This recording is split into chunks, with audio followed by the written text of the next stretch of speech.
there guys, Chris from UrbanSuburban here. Hope everyone's doing well. It's been a long time since I posted a video. It's been a really busy summer. Lots of fun, lots of stuff done, and I actually got to record some of it, so there'll be some videos forthcoming on all that good stuff, or some of it. Today, or this evening, I am actually upstairs enjoying my living room since the wife and kids are out of town, so I actually get to film upstairs today instead of being relegated to the basement as I usually am. Tonight's video, as you probably already know because you've seen the thumbnail, is in regards to the 5-pound survival kit challenge that is circulating right now. The first I heard about it was probably 2 weeks ago, or whenever Chris from Prepared Mind 101 put out his video. He's the channel that started this whole thing. And I actually didn't see his video at first. I saw the thumbnail, I saw his caption, so I knew what it was about. But I was somewhere where I just didn't have time for the guilty pleasure of YouTube. And so I saw the thumbnail and that was it. And actually, after that, I completely forgot about it until I saw the Wingman 115's channel. He did a video as well. And John, at the end of his video, kind of opened it up to everyone. I think initially it was kind of a Gauntlet review, not a review, but it was supposed to, all the guys in the Gauntlet group of channels were going to do their 5-pound kits for everyone to see. John, I don't know if he was the first one to do it, he was the first one I saw, kind of opened up and said, hey, I want to see everyone do this and see what you guys can put out. So at that point I ran right downstairs and started throwing stuff in a bag and went from there. After John's, I watched, let's see, who else have I seen? I've seen Mr. Windham Woodcraft's, I have seen the Bearded Clams, I've seen Kullcraven's, William Collins. That's all that's coming to mind right now. I know there are more out there, and every day, Muskrat Jim, I saw his. And that's my favorite thing, my favorite part of YouTube is watching these things, all these videos where it's the exact same topic, but the variety that comes out of them, the ingenuity of people just astounds me. Obviously no two kits have been identical, some have been fairly vastly different.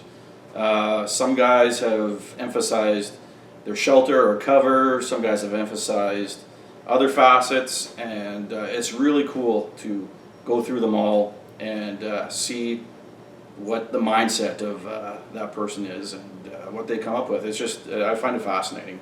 Anyway, I'm going to try and make this a little quicker today. So after seeing the first, John's video, I guess, Wingman 115, I started to throw together a kit. And the way I approached it was I picked a bag, and I picked the lightest bag that I could find so that I'm not wasting any of my 5 pounds on bag.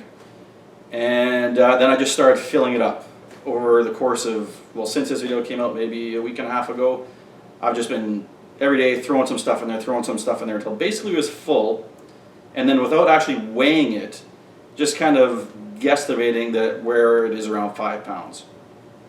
Today, I kind of finalized my rough bag, grabbed a scale to see how far out I was, and I was about 1.5 pounds over. So not too bad, but not where I want it to be or need to be.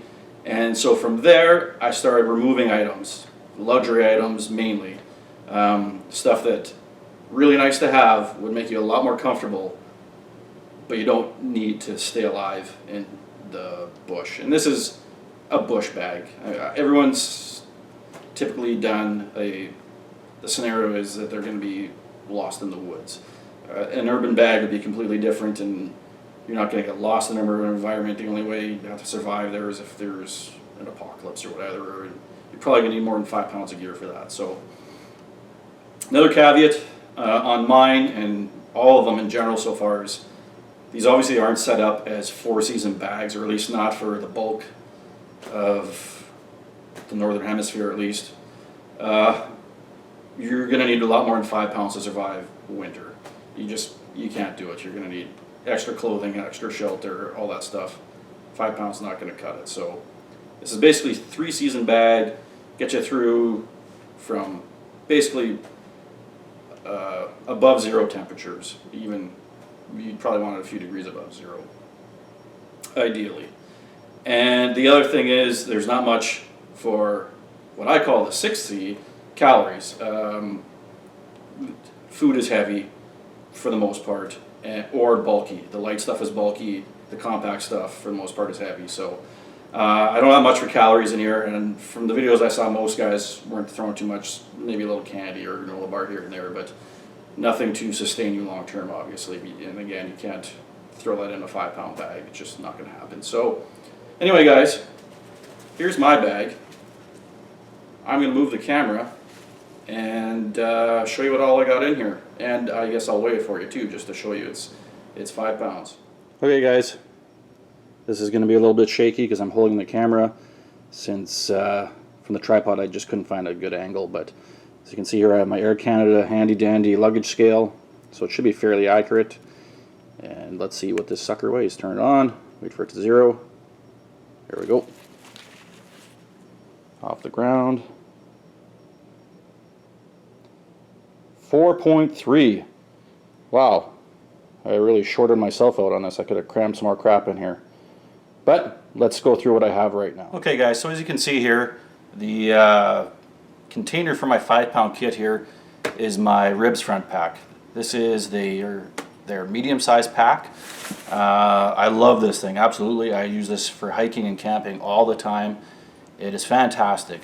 But the main reason I picked it for this is because it is very, very light. It's got very lightweight straps because there's minimal padding on them, because it's such a light, small bag, you don't need a lot of padding. Thin nylon, and yet durable. So, and it's got quite a bit of volume to it. So lightweight and can carry a lot of stuff, so it is perfect. It was the best bag that I had. And that's another thing that I should mention, is that one of my goals with this was to build this kit without purchasing anything I didn't already own. Between having this channel and obviously having a long time interest in hiking and camping and the outdoors, over the years I've amassed a fair bit of equipment. So for myself personally, it wasn't that hard to put this together without purchasing anything. But I just wanted to mention that that was one of my goals, and that was I was able to do that. But anyway, so ribs front pack. This is the medium size. They do make a large, and you could cram quite a bit more stuff in there. Of course, more stuff, more weight. But if they were to do a 7.5 pound or 10-pound challenge, that would be a fantastic pack. Anyway, the only thing on the external or outside of this pack right now, I have linked on here. This is just a inexpensive dry bag. I think it's an 8-liter. Yeah, 8-liter dry bag, very lightweight. It's nylon, still nylon, waterproof. So I can use this for all kinds of things. Holding water, if I want to, if I have a camp a little bit away from water source, I can fill this up with 8 liters of water, bring it back to camp, so I'm not always running down 1 cup at a time to get water. I could fill it with leaves or debris to make a pillow if I wanted, all kinds of stuff. Front pocket, this is my lighting pocket, so here I just have Petzl E-light, very small, lightweight headlamp, and it's got quite a few modes on here. So all kinds of stuff, and making it multi-purpose, on the head strap there's a whistle, and it's actually a really good whistle. So initially I had a Fox 40 whistle in here, but I ditched it when I was overweight because I had this as well. Secondary lighting source, my EDC flashlight. This is the Olight i3S. Great little flashlight, 1 AAA battery, runs a really long time. Again, multi-modes. And on that dim, it just runs forever. And then there's a strobe as well. So I got 2 sources of light. And my main combustion tool, small ferro rod.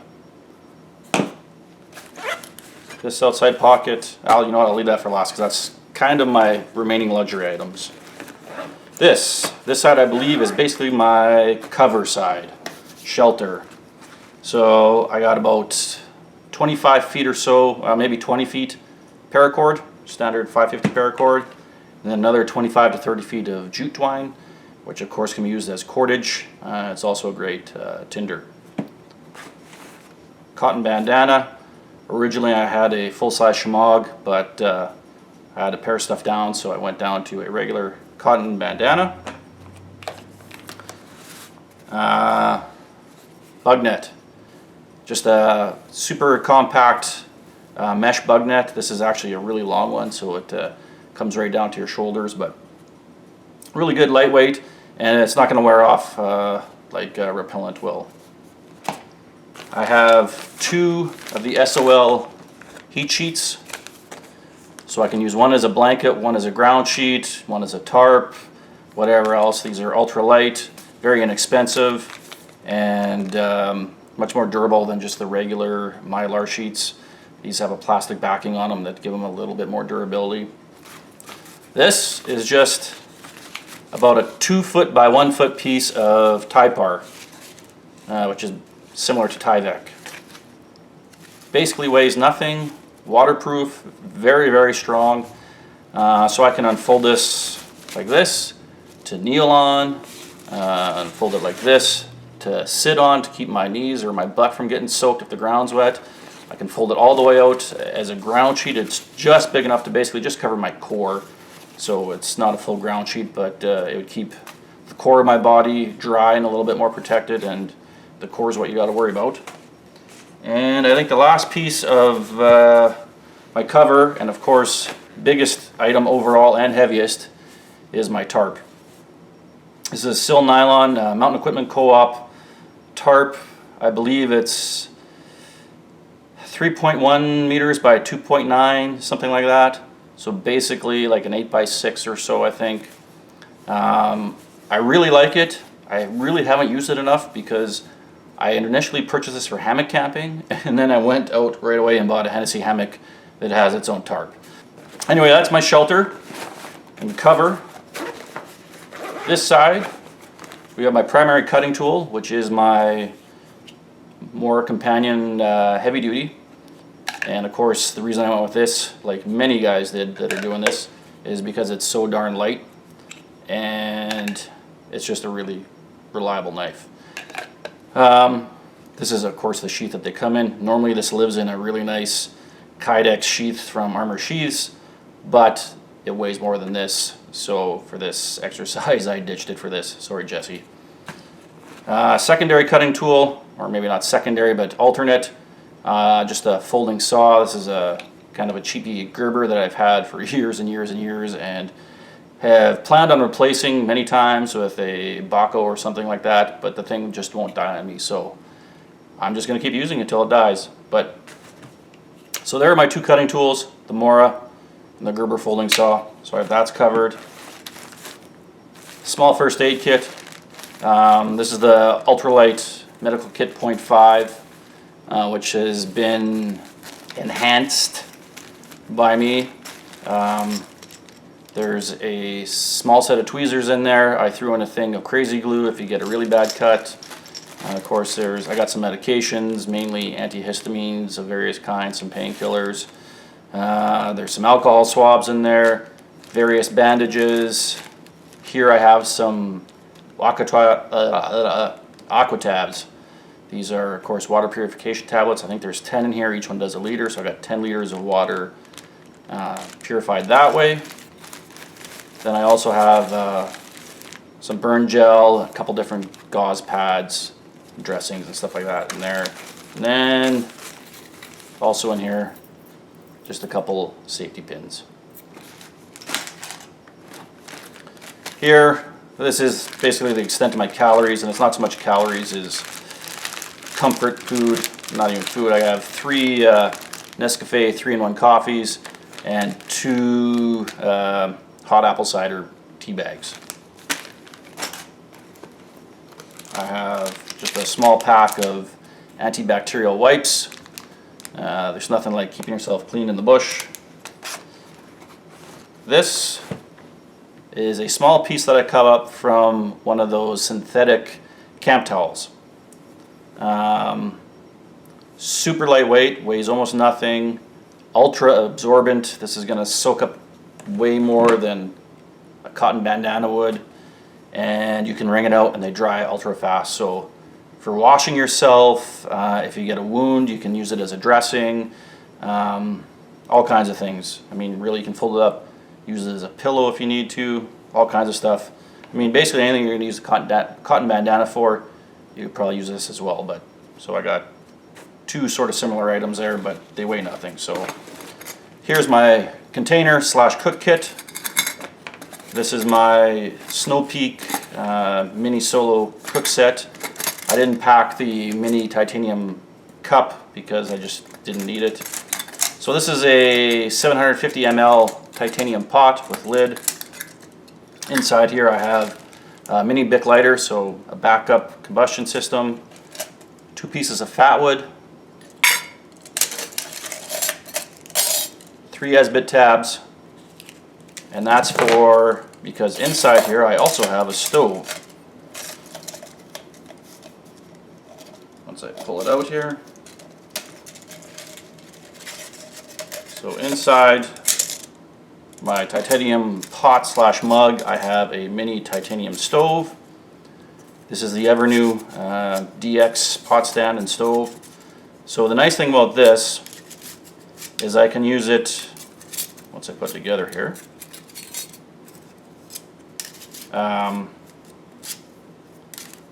If I put it together like this, and I've shown this in other videos, but if I put it together like this, it's a wood stove.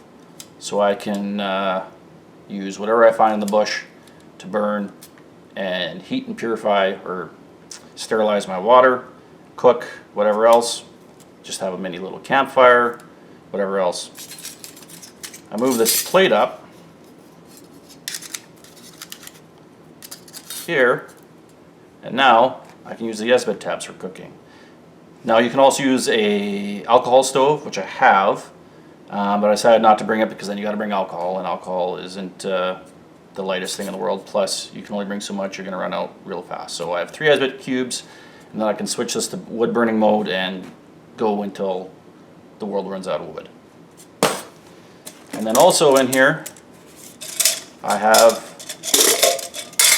my favorite camp coffee mug. This is the GSI. I believe they call it the Infinity mug with lid. So you get a nice sippy lid, a neoprene cozy to keep stuff warm, and it really works. And it's just a polypropylene mug on the inside. So I can't cook in this, but I can cook in this and transfer it to this, or make coffee in this, put it in here, and then make more water, whatever else. I got basically 2 containers, one I can cook with, one I can't, but they're both, of course, the titanium's ultra light, and this is really light as well. I think that's it for in there.